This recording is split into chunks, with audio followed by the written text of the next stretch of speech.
تھوک سے اس کو توڑ کے اس جگہ چپکائیں لفظ پر، تو بچے کو یاد رہے کہ یہ غلطی ہے، تو تھوک مطلب وہاں لگتا ہے اس جگہ پر۔ اچھا بہرحال بعض جگہ ہے ایسا۔ یہ آپ نے بہت اچھی بات بتائی، کیونکہ میرے تو نالج میں نہیں تھی۔ تو اس نیت سے ایسا کرنا تو بہرحال یہ ہے کہ ہے تو جائز طریقہ کار، لیکن تھوک نہ استعمال کیا جائے، پانی استعمال کیا جائے۔ ویسے تھوک بھی پاک ہے، لیکن چونکہ کراہت ایک طرح کی، تو وہ یوز نہ کیا جائے۔ لیکن بہرحال ویسے کوئی غلطی ہو جانے پہ کاغذ لگانا اس کی کوئی حیثیت نہیں ہے، یہ یاداشت کے لیے تاکہ آئندہ غلطی نہ کریں۔ پھر فضل صاحب نے راولپنڈی سے کوشچن کیا تھا کہ بیوی سے ان کی ناچاکی ہو گئی تھی، بیوی نے خلا کا کیس کر دیا اور یہ کسی وجہ سے بیماری کی وجہ سے جا نہ سکے، بہرحال کورٹ نے ان کے خلاف ڈگری دے دی ہے، یعنی خلا ہو گئی، کورٹ نے دے دی ہے۔ تو اب کہہ رہے تھے شرعی مسئلہ کیا، ان کو کسی مفتی صاحب نے فتویٰ دے دیا کہ جناب خلا نہیں ہوئی ہے، جب تک میاں طلاق نہ دے طلاق نہیں ہوتی ہے۔ تو عرض خدمت یہ ہے کہ انسان کو حضرت علی رضی اللہ عنہ کا فرمان ہے، من لم یعرف باہل زمانی فهو جاہل، تو جو شخص اپنے زمانے کے لوگوں کو نہ جانتا وہ جاہل ہے، وہ آدمی، اس کو فتویٰ دینا بھی جائز نہیں ہے۔ تو بہرحال ایسے فتوے ہر ایک دے دیتے ہیں، لیکن اس وقت جو موجودہ زمانے کے علماء کرام ہیں ان میں باقاعدہ جیسے کہ فتاوی یورپ ہے، مولانا واجد علی خان رحمۃ اللہ تعالی علیہ کا فتاوی ہے، حیات ہیں وہ، مفتی اعظم ہند کے خلیفہ، انہوں نے باقاعدہ علماء کرام کے بڑے بڑے جید علماء کرام جو ہمارے گزرے ہندوستان پاکستان کو، ان سب کے نام لکھ کے بتایا ہے کہ ان وجوہات کی بنا پہ تفسیخ نکاح کرنا جائز ہے قاضی کو۔ کیونکہ آج کل لوگوں نے، مردوں نے شرافت کا دامن چھوڑ دیا ہے اور جس پہ ظلم کر سکتے ہیں جتنا ظلم کر سکتے ہیں کرتے ہیں۔ تو اب ضرورت پیش آئی کہ دیگر ائمہ کے اقوال کو لے کے فیصلہ کیا جائے۔ تو اب اگر صالح وجوہات، درست وجوہات اور قاضی یا قاضیہ نے یا کورٹ جج یا عورت نے اس کا فیصلہ کر دیا، اس کے ظلم کی وجہ سے اگرچہ کہ میاں حاضر نہ ہو، لیکن اس کی جگہ پہ قائم مقام وکیل قائم کر دیا، سرکاری وکیل کر دیتے ہیں، تو ایسی صورت میں اس کا فیصلہ نافذ اور نکاح ختم ہو جائے گا اور ان کا میاں بیوی والا کوئی تعلق نہیں رہے گا۔ تیسرا ایک کوشچن تھا کہ سورہ اخلاص ہم دعائے قنوت کے بجائے سورہ اخلاص پڑھ سکتے ہیں وطر میں؟ تو دیکھیں دعائے قنوت یاد کر لیں تو بہتر ہے، وہ سنت رسول اللہ صلی اللہ علیہ وسلم کی، لیکن اگر یہ یاد نہ ہو تو کوئی بھی دعا کر سکتے ہیں۔ اور اخلاص کے بارے میں امام سنت اعلیٰ حضرت سعد بریلوی رحمۃ اللہ علیہ فرماتے ہیں کہ اخلاص اللہ تعالیٰ کی حمد اور ہر حمد دعا ہوتی ہے، تو اس کو بھی پڑھنا جائز ہے۔ قبور پہ اگربتی جلانا اور موم بتی جلانا کیسا، پھول ڈالنا؟ تو دیکھیں اگربتی جلانا اور موم بتی جلانے کا تو کوئی وجہ سمجھ میں نہیں آتی ہے، سوائے یہ کہ موم بتی کا یہ کہ راستہ روشن کرنے کے لیے جلایا جائے، اس کی تو اجازت ہے، ویسے فضول خرچی ہے، اسراف ہے۔ ہاں پھول ڈالنا یہ ہے کہ پھول ایک تر چیز ہے، وہ اللہ کا ذکر کرتے ہیں جب تک تر رہتے ہیں، تو اس سے مردے کو انس رہتا ہے، فائدہ حاصل ہوتا ہے، تو اس میں کوئی حرج نہیں، پھول ڈال دیں، درختوں کی شاخیں ڈال دیں، پتے ڈال دیں۔ پھر کہا قرآن مجید کی طرف پیٹ کرنا کیسا ہے؟ تو بہرحال یہ ہمارے یہاں پہ عرف میں ادب کے خلاف ہے، اس سے گریز کیا جائے۔ صحیح۔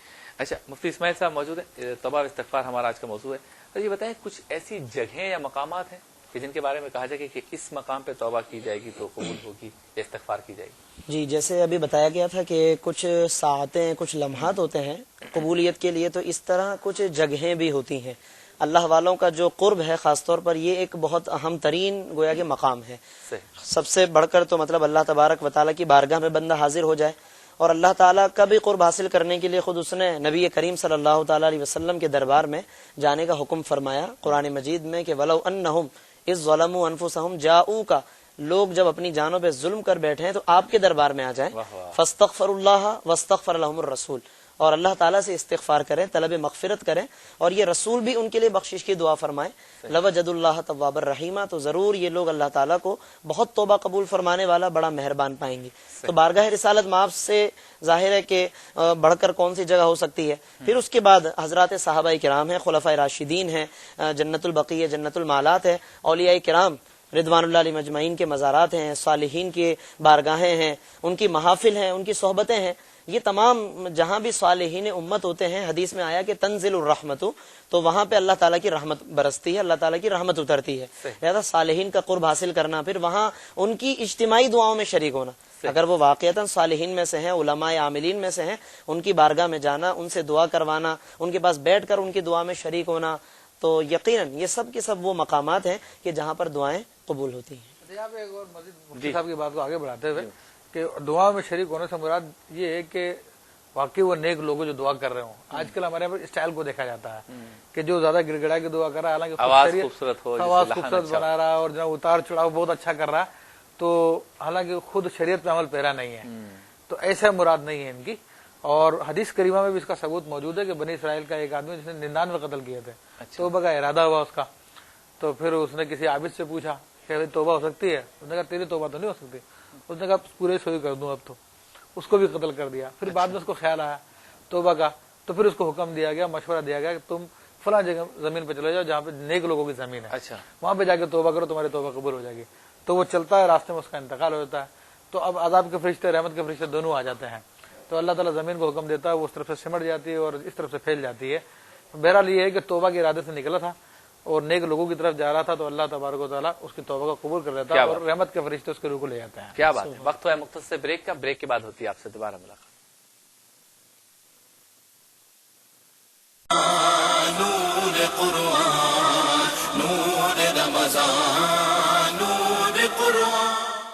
ویلکم بیک ناظرین، آپ دیکھ رہے ہیں پروگرام بزم افطار شبیر ابو طالب کے ساتھ۔ آج کا ہمارا موضوع ہے توبہ و استغفار۔ آپ چاہیں تو اس موضوع پر بات کر سکتے ہیں، گفتگو کر سکتے ہیں۔ سوال آپ کی ٹیلی ویژن اسکرین پر، کیا ہم نے استغفار کرنے کی عادت ڈال لی ہے، اور اسی پر ہم گفتگو کر رہے ہیں۔ اس کے علاوہ کوئی اور شرعی یا فقہی سوال کرنا چاہیں، بات کرنا چاہیں تو ضرور بات کر سکتے ہیں۔ روزانہ کی طرح اپیل کروں گا، خواجہ غریب نواز ویلفیئر ٹرسٹ کا اکاؤنٹ نمبر آپ کی ٹیلی ویژن اسکرین پر بار بار آ رہا ہے۔ کوشش کیجیے اپنے مال کا کچھ حصہ اس کار خیر میں آپ جمع کروائیں، تاکہ جو ہے اے آر ڈیجیٹل نیٹ ورک کا جو یہ پروگرام ہے، جو مہم ہے احساس زندگی کا، اس کے تحت سیلاب زدگان مصیبت زدہ بھائیوں کی مدد ہو سکے۔ کالر کو شامل کرتے ہیں۔ السلام علیکم۔ السلام علیکم۔ السلام علیکم و رحمۃ اللہ وبرکاتہ۔ جی وعلیکم السلام بہن۔ بھائی کیسے ہیں آپ؟ ٹھیک ہے جی اللہ کا شکر، بہت شکریہ، آپ نے کال کیا نیو یارک سے۔ جی بات کیجیے۔ جی بھائی، مجھے ایکچولی شاذلی صاحب سے بات کرنی تھی، مفتی صاحب سے۔ جی تین چار سوال ہیں۔ جی جی فرمائیے۔ السلام علیکم مفتی صاحب، کیسے ہیں آپ؟ ٹھیک ہے۔ وعلیکم السلام بہن، فرمائیے۔ الحمدللہ۔ جی ایک تو پہلا سوال ہے مفتی صاحب کہ جیسے قرآن پاک کے لیے ہے کہ ابھی ایک سوال تھا کسی کا کہ بھی وہ راستے میں جیسے کمر کر کے نہیں پڑھنا چاہیے، تو میرا یہ سوال ہے کہ جیسے ہم لوگ یہاں پہ ہمارے ساتھ یہ ہوتا ہے کبھی ہم پرس میں ڈیجیٹل قرآن رکھ لیتے ہیں، یا اگر چھوٹا قرآن پاک بھی ہو تو کیا ہم اس کو لے کے راستے میں سفر کرتے ہوئے پڑھ سکتے ہیں؟ مطلب اگر جیسے ہمیں ٹائم نہیں ہوتا اتنا تو ہم اگر راستے میں بھی اس کو قرآن پاک کی تلاوت کر لیجیے، تو کیا یہ پاسبل ہے کہ ہم سفر کرتے ہوئے ٹرین میں یا گاڑی میں سن لیا جائے؟ ٹھیک ٹھیک۔ اور کیا کہنا چاہیں گے؟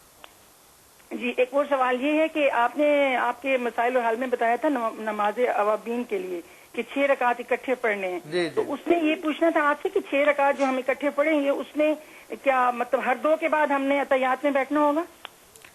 ٹھیک ہے ٹھیک ہے، بہت شکریہ، آپ نے کال کیا۔ اور کچھ کہنا چاہیں گے؟ بہت شکریہ۔ ایک اور کالر کو شامل کرتے ہیں۔ السلام علیکم۔ شبیر بھائی آپ کا پروگرام بڑا اچھا ہوتا ہے، میری طرف سے مفتی صاحب کو بھی السلام علیکم، شہباز بھائی کو بھی۔ تو کوشچن یہ پوچھنے رہے ہیں کہ نفلی روزے کے ٹوٹنے کا کیا کفارہ ہے، اور دوسرا سوال میرا یہ ہے کہ اگر روزے کی حالت میں ایام مخصوصہ سٹارٹ ہو جائیں تو کب روزہ ٹوٹے گا؟ کچھ لوگ کہتے ہیں 12 کے بعد ہو جائیں تو بس آپ کا روزہ ہو جائے گا، اس سلسلے میں۔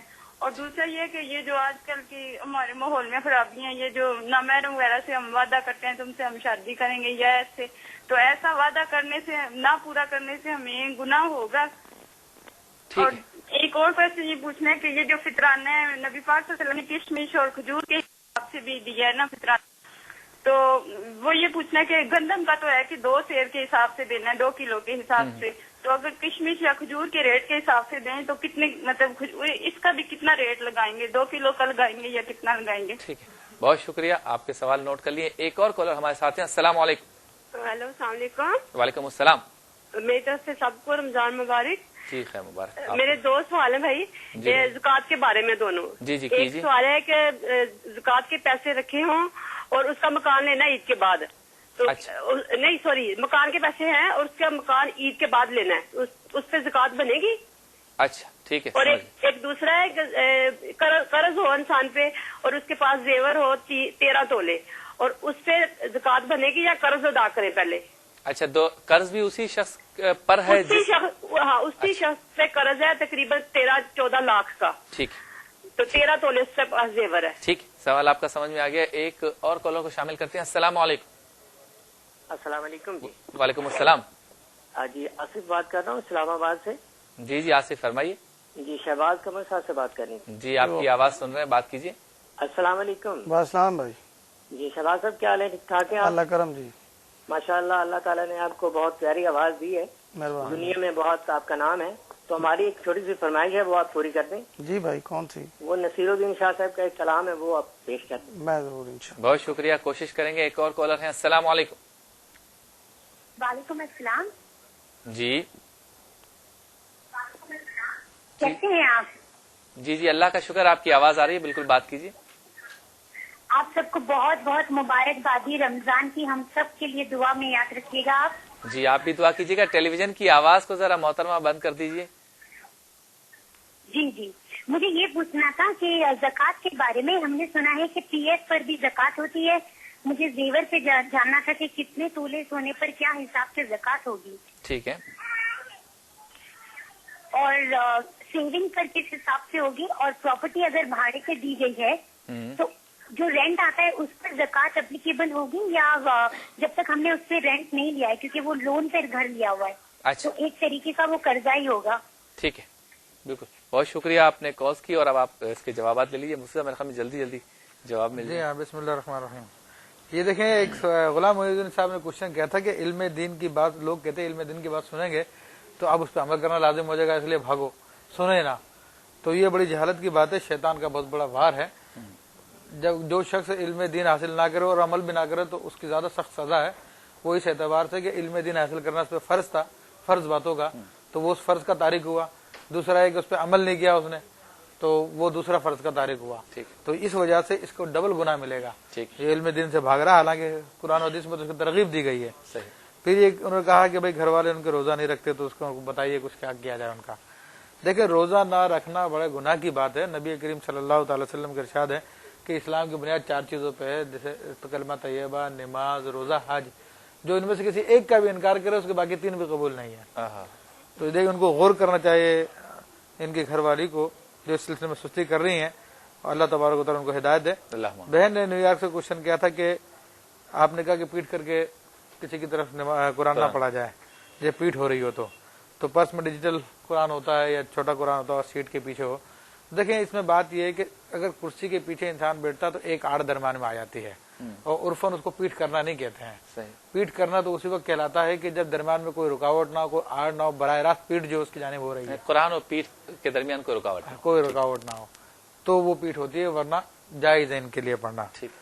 پھر ایک کوشچن کیا گیا تھا کہ 6 رکعت کا میں نے طریقہ ایک مرتبہ بتایا تھا صلاۃ اوابین کا, تو اس میں بہرحال یہ کہ ایک سلام سے 6 رکعت پڑھی جائے گی, ہر 2 رکعت پہ قاعدہ کیا جائے گا. صحیح.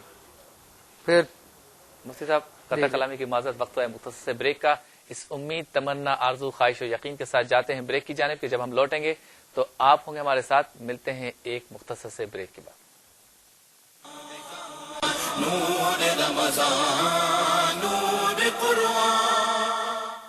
ویلکم بیک ناظرین, پروگرام آپ دیکھ رہے ہیں بزم افطار شبیر ابو طالب کے ساتھ. توبہ و استغفار آج کا ہمارا موضوع ہے. کلام شامل کرتے ہیں پروگرام میں. ہمارے ساتھ موجود ہے جناب شہباز قمر فریدی صاحب. جی شہباز. لو مدینے کی تجلی سے لگائے ہوئے ہیں, دل کو ہم مت لائے انوار بنائے ہوئے ہیں. کشتیاں اپنی کنارے